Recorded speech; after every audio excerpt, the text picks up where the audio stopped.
Hello friends, welcome to Ishi maths. कल हमने पढ़ा था बेसिस। आज हमारा टॉपिक होगा सब बेसिस एंड नेबरहुड। तो हमने बेसिस में क्या क्या पढ़ा था कि बेसिस क्या होना चाहिए। x equal to union of B, B belongs to capital B, यानी कि सारे ओपन सबसेट्स का यूनियन हमने लिया था, वो बेसिस था। और सेकेंड कंडीशन क्या थी? सेकेंड कंडीशन थी कि for all b1 b2 belongs to B and for all x belongs to B1 intersection B2, there exists B3 belongs to B such that x belongs to B3 subset of B1 intersection B2। तो ये दो condition अगर satisfy करती है तो basis बनता है। अब अगर हम इसमें से सेकेंड कंडीशन को हटा दें, अगर हम सेकेंड कंडीशन को कंसीडर ना करें, तो क्या सिर्फ फर्स्ट कंडीशन से क्या बनेगा? तो फर्स्ट कंडीशन से हम कह सकते हैं कि हमारा सब बेसिस बन सकता है। ठीक है, अब देखो सब बेसिस क्या होता है। लाइक अगर हम सब बेसिस को बी डैश से डिनोट करेंगे, ठीक है, ये क्या है? सबसेट ऑफ पी एक्स है। और क्या है ये? Union of member of B dash is X. इन सारे मेंबर्स का हम यूनियन करेंगे तो एक्स आएगा, क्योंकि हम सिर्फ सेकेंड कंडीशन को रेस्ट दे रहे हैं। फर्स्ट कंडीशन तो हमारी है ना कि इनका हम यूनियन करें तो एक्स आना चाहिए। तो बी डैश ऐसे सबसेट हैं पी एक्स के जिनका यूनियन करने पर एक्स मिलता है। तो इनको हम क्या कहेंगे? इसको हम कहेंगे सब बेसिस। कब कहेंगे सब बेसिस? जब इस सब बेसिस से इन सब बेसिस के फाइनाइट इंटरसेक्शन करने पर, इन सब बेसिस का फाइनाइट इंटरसेक्शन करने पर हमें एक बेसिस मिल जाए और वो बेसिस टोपोलॉजी फॉर्म कर दे। क्या समझे? हम ऐसे बी डैश यानी कि सबसेट ऑफ पी एक्स लेंगे जिनका यूनियन करने पर हमें एक्स मिलता है, उन्हें हम कहेंगे सब बेसिस। ऐसे सब बेसिस जिनका अगर हम फाइनाइट इंटरसेक्शन करें तो हमें बी मिले, यानी कि बेसिस। सब बेसिस से बेसिस मिले। और कैसा बेसिस? बेसिस जो कि टोपोलॉजी फॉर्म कर दे एक्स के ऊपर। ठीक है, एक एग्जांपल देखो, एक एग्जांपल लेते हैं। ठीक है, ए बी सी ये हमारा एक्स है, इस पे हम सब बेसिस लेते हैं बी डैश। सब बेसिस क्या है? A B and B C. ये तो हमारा बेसिस नहीं बना था, पीछे हमने पढ़ा था, याद होगा, है ना? तो अब इनका हमें क्या करना है? बेसिस बनाने के लिए इनका हमें, देखो आप बी डैश में A B union B C कर रहे हो तो एक्स मिल रहा है। फर्स्ट कंडीशन सेटिस्फाई, और सेकंड कंडीशन तो हमें सेटिस्फाई करवानी नहीं थी। तो अब देखो हमें क्या करना है? इनका फाइनाइट इंटरसेक्शन करना है, उससे क्या मिलेगा? हमें बेसिस मिलेगा। तो बेसिस क्या मिलेगा? A B B C B C. और इनका ए बी और बी सी का फाइनाइट इंटरसेक्शन करोगे, A B intersection B C, तो क्या मिलेगा? Singleton B. तो ये सिंगलटन बी ये बेसिस है, ये बेसिस होने की कंडीशन को सेटिस्फाई कर रहा है, राइट? तो ये बेसिस है, और ये बेसिस है इसीलिए ये टोपोलॉजी को जनरेट कर देगा। तो इससे लेके टोपोलॉजी क्या बनेगी? एम्प्टी एक्स, क्योंकि इनका यूनियन करो तो एक्स मिलेगा। तो एम्प्टी मिला, एक्स मिला, ए बी मिला, बी सी मिला, और बी। ये टोपोलॉजी है। तो एक बार और समझो कि ये क्या है? एक्स ई बी सी है, और बी डैश यानी कि सब बेसिस, ये क्या है? Sub basis. B dash sub basis है, और सब बेसिस क्या है? B dash subset of B है। बी डैश क्या है? Subset of B. देखो ना, बी हमारे बी में क्या है? A B B C and singleton B, और इसमें सिर्फ दो ही एलिमेंट है, A B and B C. तो B dash subset of B हो गया। तो हमें बी के ऐसे सबसेट लेने हैं जिनका यूनियन करने पर एक्स मिल जाए, और इंटरसेक्शन करने पर हमारा बेसिस फॉर्म हो जाए, जो बेसिस टोपोलॉजी फॉर्म कर पाए। ठीक है, तो उसको हम लोग कहेंगे सब बेसिस। अब देखो सब बेसिस का डेफिनेशन। A sub basis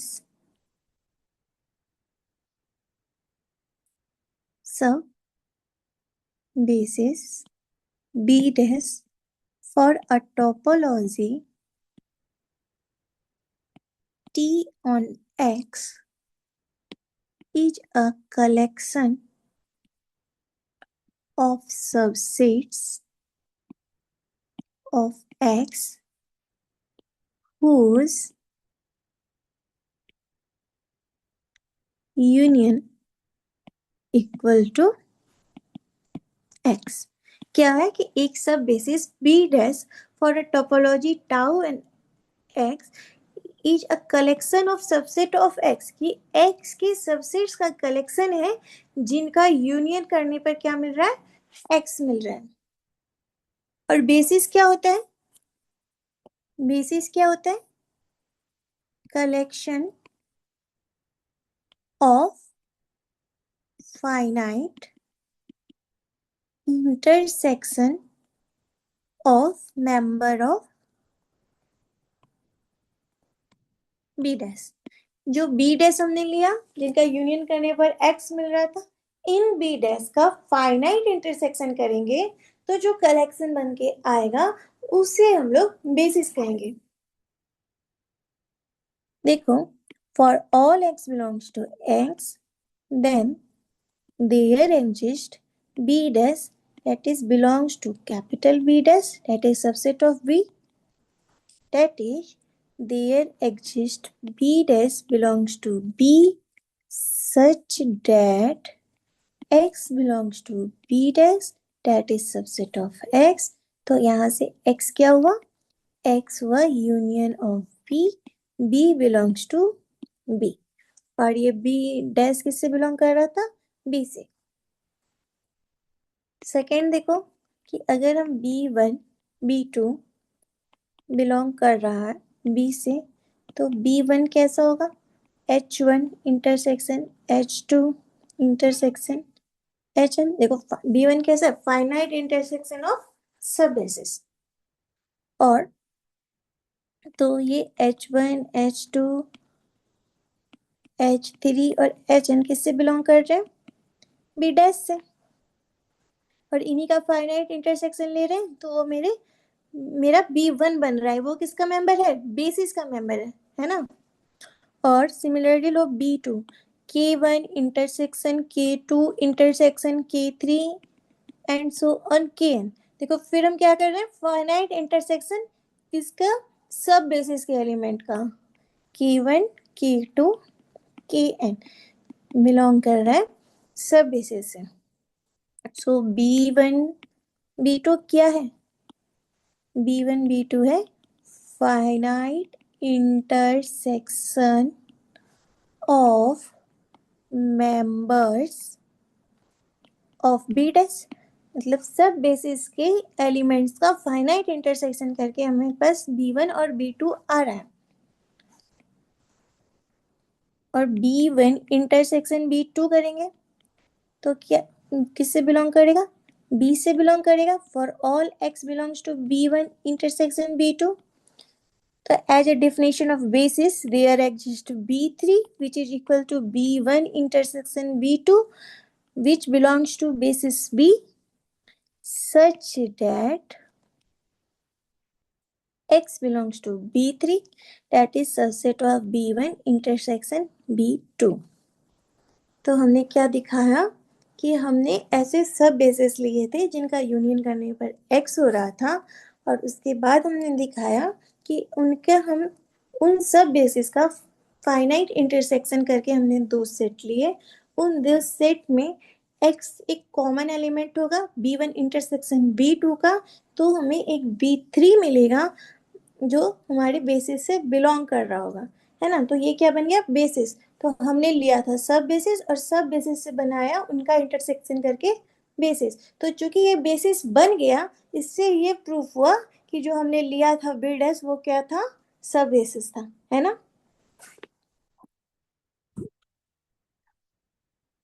अब एग्जांपल्स देखो।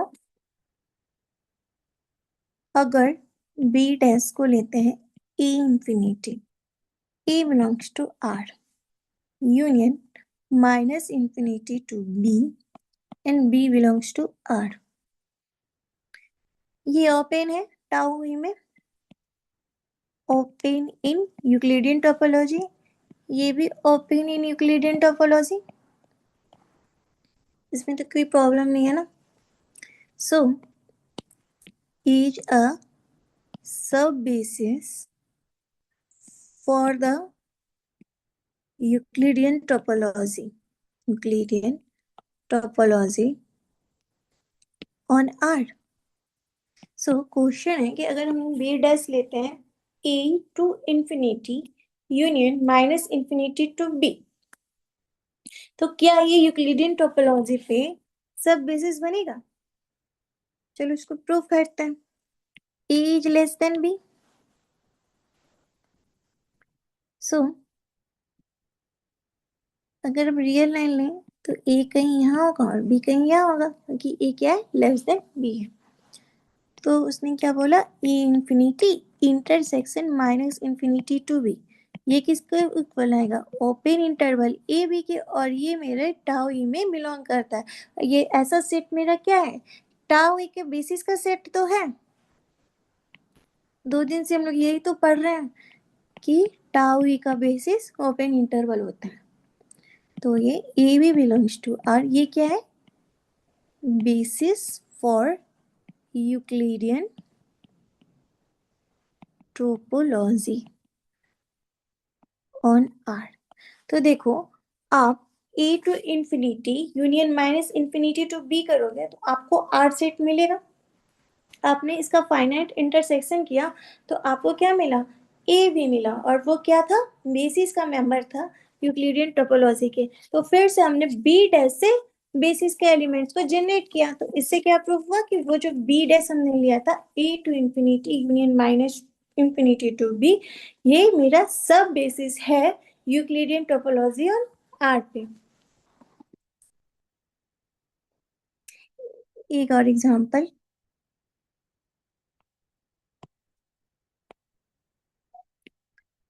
बी डैश लेते हैं close interval A B, A भी बिलोंग कर रहा है आर से और ए लेस देन बी है। Is a sub basis for discrete topology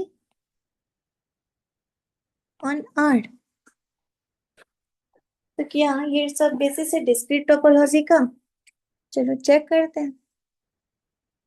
तो for all X belongs to R, X belong करेगा इस तरह के इंटरवल से x minus one X plus one, that is subset of R. इस interval में x तो होगा ना, होगा। सो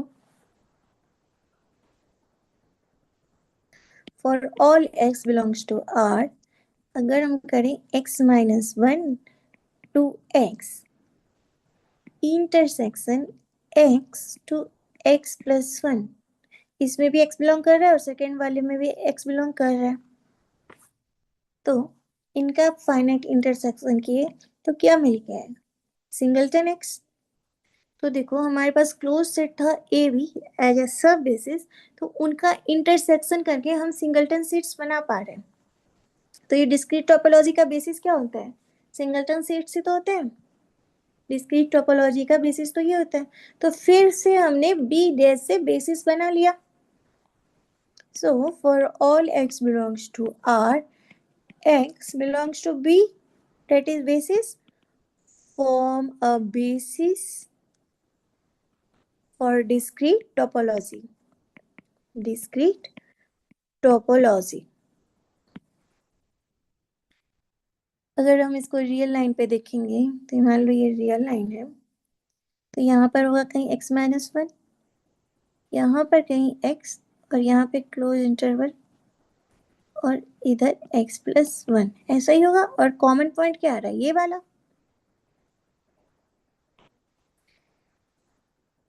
अब एग्जाम्पल और देखो कि in a cofinite topology, in a cofinite topology on R,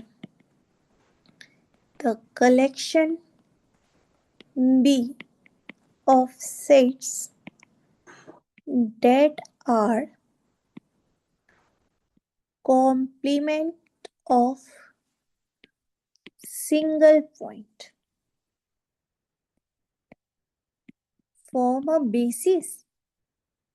तो यहाँ पे क्या क्वेश्चन है कि अगर कोफाइनाइट टोपोलॉजी ले रहे हैं तो बेसिस में क्या, बेसिस कैसा है, कॉम्प्लीमेंट ऑफ सिंगल पॉइंट, कि एलिमेंट कैसा है टोपोलॉजी में, कॉम्प्लीमेंट ऑफ सिंगल पॉइंट्स। तो क्या ये बेसिस फॉर्म करेगा? तो फिर से चेक करते हैं। कैसा बेसिस दे रखा है हमें, R-X टाइप का, है ना, और X बिलोंग कर रहा है R से। चलो लेट करते हैं कि जी यानी कि एक ओपन सेट कैसा है, R-0, 1 टाइप का है, ठीक है। ये कोफाइनाइट टोपोलॉजी का मेंबर है। लेट एक एलिमेंट लेट करते हैं 2, जो कि G से बिलोंग कर रहा है। तो 2 बिलोंग कर रहा है बेसिस से, that is subset of G। 2 belong कर रहा है बेसिस से, that is subset of G। तो नहीं, देखो कैसे, B क्या है मेरा, सिंगलटन सेट है ना, B = R-0 टाइप का। फिर सेकेंड क्या कह रहा है, B R-1 टाइप का। और फिर ऐसे सो ऑन करो तो B = R- something R type होगा। इसमें R क्या होगा, नॉट इक्वल टू 0, 1 होगा, है ना। सो क्या ये वाला सेट क्या कर रहा है, इट कंटेन 0, और ये सेट क्या कर रहा है, इट कंटेन्स 1। तो ये तो सबसेट नहीं है बी का, not a subset of B. तो यहां से हम क्या प्रूव कर पा रहे हैं कि such collection can not be a basis for cofinite topology on R। Clear है? तो अब देखो कि अगर हम ले बी डैश, तो बी डैश कैसे डिफाइन करें, x minus singleton set x and x belongs to R। और ये क्या है, sub basis for cofinite topology, topology on R। तो सब बेसिस है तो क्या होना चाहिए कि यूनियन ऑफ बी डैश करें तो R आ जाए। तो R माइनस क्या हो जाएगा, x1 x2 xn, क्योंकि बी डैश कैसा है, R-X टाइप का है। तो इनका जब कलेक्शन लोगे तो यूनियन में क्या आएगा, R-X1 x2 xn टाइप के एलिमेंट्स आ जाएंगे। अब देखो R-X1 intersection R-X2 intersection R-XN करेंगे तो क्या आएगा, सच कलेक्शन, क्योंकि देखो ये क्या है, R- कुछ फाइनाइट सेट से तो आएंगे, मतलब R- कुछ फाइनाइट सेट, तो ये तो मेरे को फाइनाइट टोपोलॉजी के बेसिस बन रहा है। So such collection form a basis for cofinite topology on R। तो हमने क्या देखा, हमें क्या प्रूफ करना था कि अगर हम कॉम्प्लीमेंट ले सिंगल पॉइंट्स का R में तो वो बेसिस बनाएगा। तो हमने प्रूव किया कि नहीं बना पाएगा, है ना। लेकिन वो सब बेसिस बना पा रहा है ना, कि सिंगल पॉइंट्स का अगर हम कॉम्प्लीमेंट ले रहे हैं तो वो बेसिस नहीं बना पा रहा, लेकिन वो सब बेसिस बना पा रहा है, और सब बेसिस जो है वो बेसिस बना देगा. So such collection form a basis for cofinite topology on X. So यहाँ पर basis क्या हो गया? Basis turn out to sub basis here. Sub basis here. ठीक है. अब देखो हमने अभी तक क्या पढ़ा. हमने क्या पढ़ा? हमने पढ़ा सब बेसिस. और सब बेसिस कैसा था? ओपन सेट्स थे और अ union of the finite intersection of member of subbasis. तो सब बेसिस में हमें क्या लेना था? ऐसे ओपन सेट्स लेने थे जिनका यूनियन करने पर हमें एक्स मिल जाए, और उससे बेसिस बनाने के लिए क्या लेना है कि उनका फाइनाइट, उनके यूनियन का यूनियन ऑफ फाइनाइट इंटरसेक्शन, यानी कि जो सब बेसिस का हम फाइनाइट इंटरसेक्शन करें तो जो एलिमेंट्स आ रहे हैं उनका यूनियन क्या बनाएगा? उनका यूनियन बनाएगा basis. So this implies basis. उनका यूनियन क्या बनेगा? बेसिस. और ये बेसिस में क्या आएंगे? Open sets. कैसे? A union of members of basis. और ये क्या बनेंगे? ये बनाएंगे टोपोलॉजी, जिसमें क्या होंगे? Open sets member of tau. ठीक है. तो क्या देखा हमने? सब बेसिस उसमें क्या थे? ओपन सेट्स ऐसे वाले जिनका यूनियन करने पे एक्स मिल रहा है. सेकेंड कंडीशन को हमने रेस्ट दे दिया था. ठीक है. अब देखो, उस सब बेसिस का अगर हम फाइनाइट इंटरसेक्शन करें और इन इंटरसेक्शन का यूनियन करें तो वो क्या बनेगा? बेसिस बनेगा. और उस बेसिस के मेंबर्स का हम यूनियन करेंगे तो वो क्या बनाएगा? Members of topology. क्लियर है? सो यहां से हम एक कंक्लूजन पे पहुंचे कि B dash is subset of B and B is subset of tau. अब देखो, हमने देखा था कि एवरी टोपोलॉजी बेसिस होता है, लेकिन basis need not be a topology. देखा था पिछली वीडियो में. So as we seen, every topology itself is a basis, but basis need not to be topology. So ऐसा ही एक रिलेशन एग्जिस्ट करता होगा सब बेसिस और बेसिस के बीच में. So the relationship exists between sub basis and basis. ठीक है. So क्या रिलेशन है कि every basis itself is a sub basis, but सब बेसिस में not be a basis.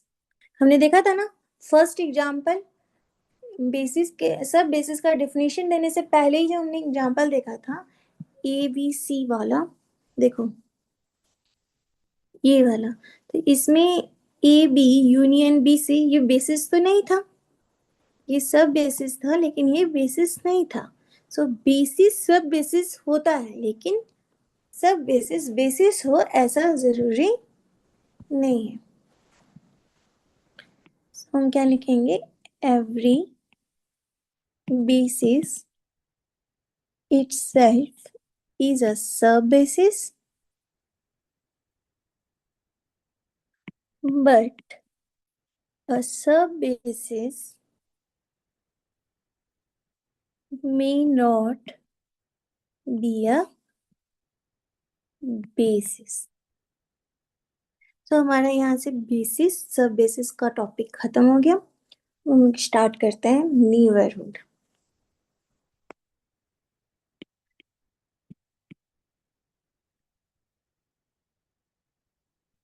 Neighbourhood. तो नेबरहुड किसको कहते हैं? आपने रियल एनालिसिस में पढ़ा है. सेम डेफिनेशन यहाँ पे भी अप्लाई होगा. नहीं पढ़ा है तो कोई बात नहीं, अभी देख लेंगे. Let X tau be a topological space. Topological space. And x belongs to x. Then n is a subset of x is called a neighborhood. Neighborhood को हम लोग NBD से भी डिनोट करते हैं.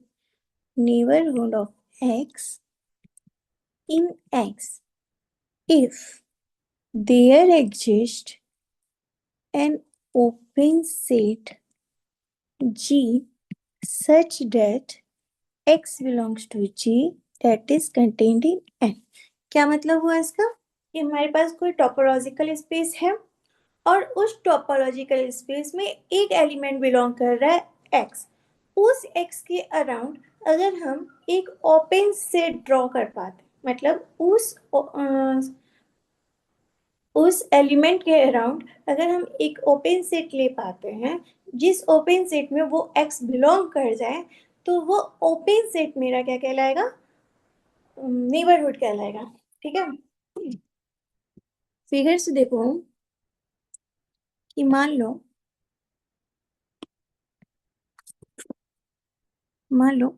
कि ये x है. ठीक है. ये मेरे को दिया हुआ है x. इसमें हम एक पॉइंट ले लिए x. अगर इस पॉइंट के अराउंड हम एक सेट बना पाए जिसका नाम दे दिए G. ये क्या है? Open set. Open set G. और क्या कर रखा है? Containing x. तो ये ओपन सेट इस n के अंदर है, तो ये n इस C का नेबरहुड कहलाएगा. ठीक है. So x belongs to G and G is subset of n. तो x जो है वो G से बिलोंग कर रहा है. देखो ये पॉइंट x G से बिलोंग कर रहा है और ये G n का सबसेट है. तो ये G क्या है? ये n क्या है? इस x का नेबरहुड है. ठीक है.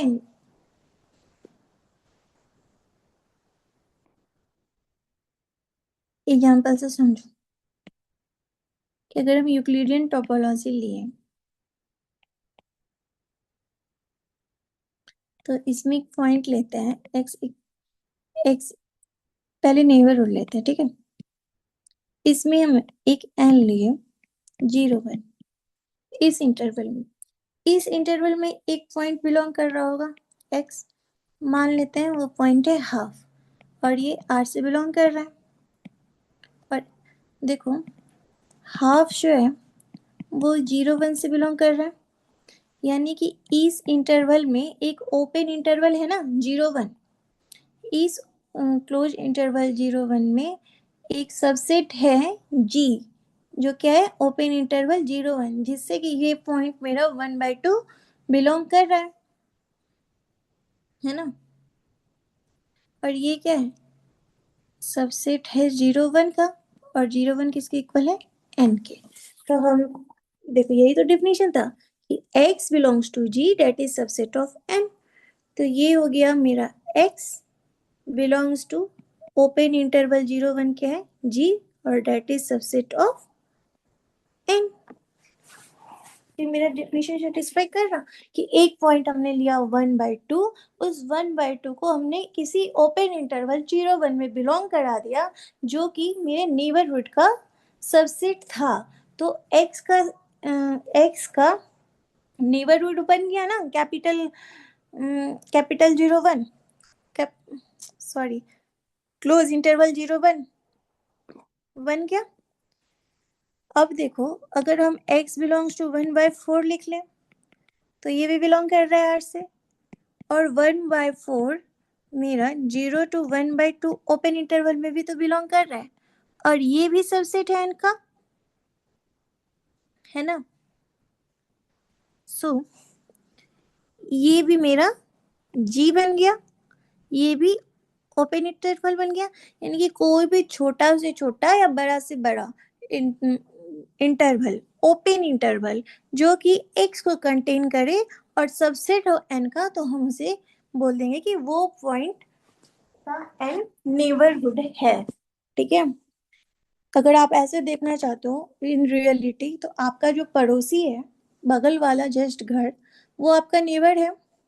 लेकिन अगर आप मोहल्ले में देखोगे तो मोहल्ले के अंदर, अगर आप शहर में, आप अपने शहर में पहले आप अपने बगल में देखो तो वो आपका पड़ोसी है। अगर शहर के हिसाब से देखोगे तो पूरे शहर में आपके मोहल्ले में जो लोग रहते होंगे वो आपके पड़ोसी है। अगर आप देश के हिसाब से देखोगे तो आपके देश के बगल में जो देश रहता होगा वो आपका पड़ोसी है, यानी कि पाकिस्तान आपका पड़ोसी हो गया। बस यहाँ यहाँ पे भी सेम कॉन्सेप्ट लग रहा है कि 1/4 अगर बिलोंग कर गया मेरा 0 1/2 से, जो कि सबसेट हो गया n का, तो 1/4 का के लिए हमको एक ओपन नेबरहुड मिल गया 0 1, यानी कि सिर्फ इस दायरे में रह के ये हमें मिल जाएगा 1/4 पॉइंट। तो ये छोटा से छोटा और बड़ा से बड़ा हम कैसा भी ले सकते हैं, वो सब मेरे नेबरहुड होंगे, बशर्ते कि हमें ओपन इंटरवल मिलना चाहिए, और जो भी हम n फिक्स कर रहे हैं वो उसके अंदर ओपन होना चाहिए।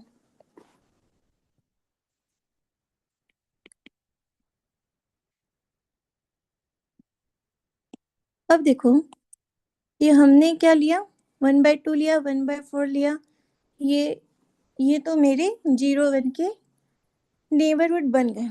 अब देखो अगर हम x इक्वल टू 0 ले लें तो क्या ये नेबरहुड है? ये x इक्वल टू 0, इस 0 के लिए हमें कोई ओपन इंटरवल नहीं मिलेगा n से, है ना। इस 0 के लिए तो हमें कोई ओपन इंटरवल नहीं मिलेगा, यानी कि कोई g नहीं मिलेगा। सो ये नेबरहुड नहीं है।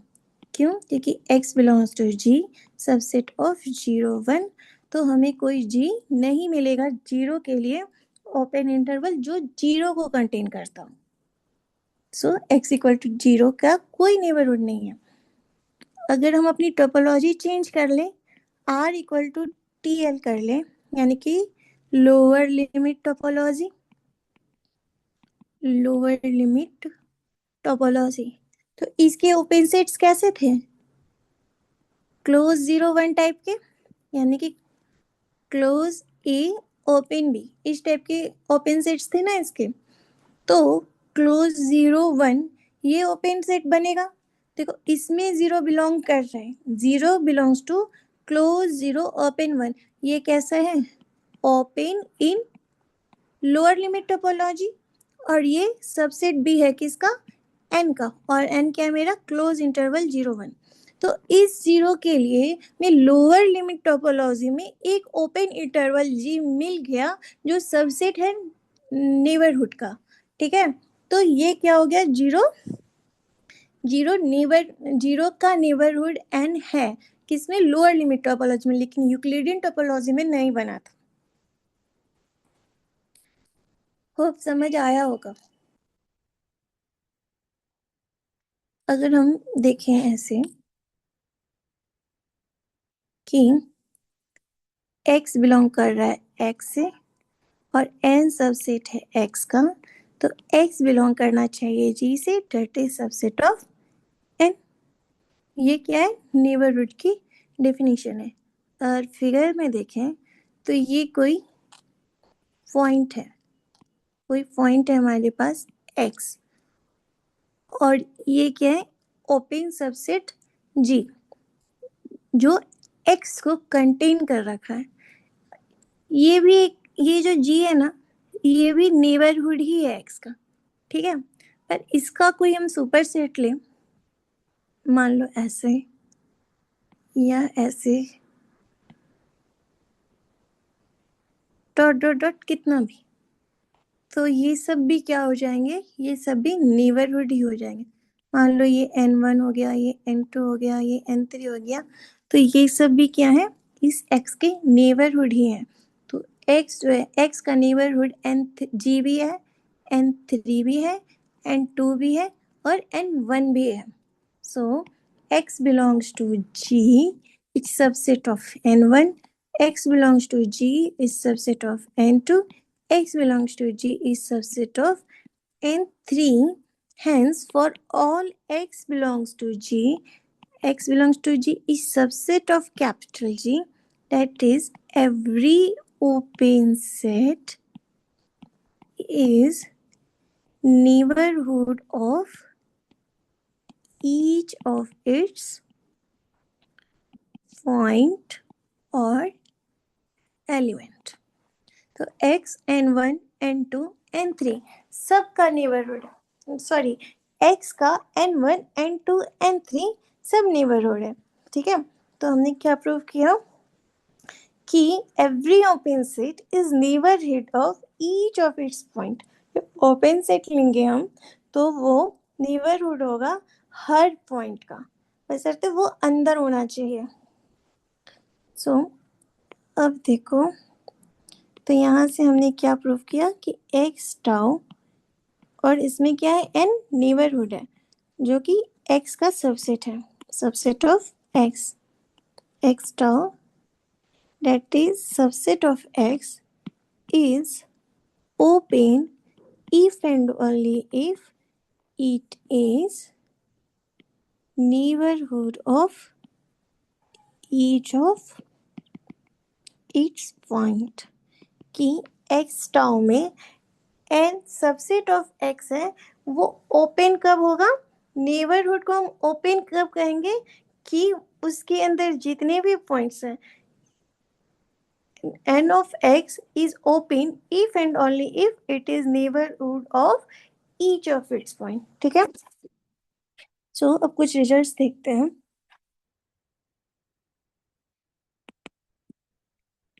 Results, so let x tau be a topological space, तो x belongs to x and nx be collection of all neighborhood of x। nx क्या है, कलेक्शन है ऑल नेबरहुड का, जैसे हमने अभी पढ़ा था ना कि n1 n2 n3 ये सारे क्या है, इस x के नेबरहुड है, एंड सो ऑन, आपका जहां तक मन हो। तो ये सारे नेबरहुड्स का हम कलेक्शन लेंगे तो उसे नाम दे रहे हैं nx, be a neighbourhood of x। Then तो x का टोपोलॉजिकल स्पेस है, x कोई पॉइंट है जो x से बिलोंग कर रहा है, और हम क्या ले रहे हैं, इस x के नेबरहुड का कलेक्शन ले रहे हैं जिसका नाम रखा हमने nx। तो अब देखो इस nx को लेके कुछ प्रॉपर्टीज है।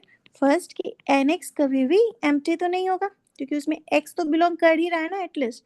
सो nx cannot be empty because for all x belongs to x belongs to x that is subset of x। तो x का खुद जो कैपिटल x है वो भी तो एक नेबरहुड ही है ना, क्योंकि x में हमारा स्मॉल x बिलोंग कर रहा है, ठीक है। तो ये कभी एम्प्टी नहीं हो सकता। दूसरा देखो n belongs to nx imply x belongs to n, कि n यानी कोई एक नेबरहुड बिलोंग कर रहा है कलेक्शन से, तो इससे इम्प्लाई ये करेंगे कि जो एक एलिमेंट हमने x लिया था वो n से बिलोंग कर रहा होगा। क्योंकि बाय डेफिनेशन हम क्या जानते हैं कि x बिलोंग करेगा ओपन सेट G से और G सबसेट होगा n का। थर्ड देखो, n बिलोंग करेगा nx से और n क्या है, सबसेट है किसी m का, इम्प्लाई m बिलोंग करेगा nx से। क्या बोल रहा है कि n बिलोंग करेगा कलेक्शन ऑफ नेबरहुड से और n सबसेट है किसी m का, तो यहाँ से ये इम्प्लाई होता है कि m भी बिलोंग करेगा किसी nx से।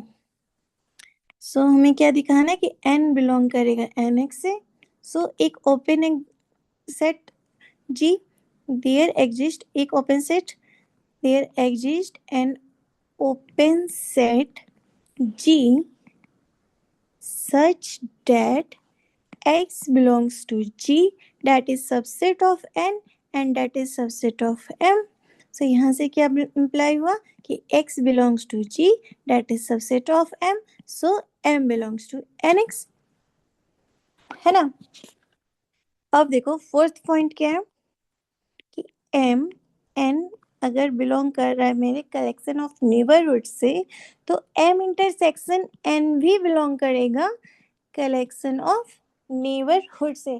ये आप खुद से सोच भी पा रहे होंगे, है ना, क्योंकि एक नेबरहुड या तो बड़ा होगा या छोटा होगा, पर उसके अराउंड होगा, तो आप जो कलेक्शन लोगे तो वो क्या, जो छोटा वाला नेबरहुड होगा वो इंटरसेक्शन में वो मेंबर बनेगा, और वो किसका मेंबर बनेगा, एनएक्स का। एनएक्स क्या है, कलेक्शन ऑफ नेबरहुड्स।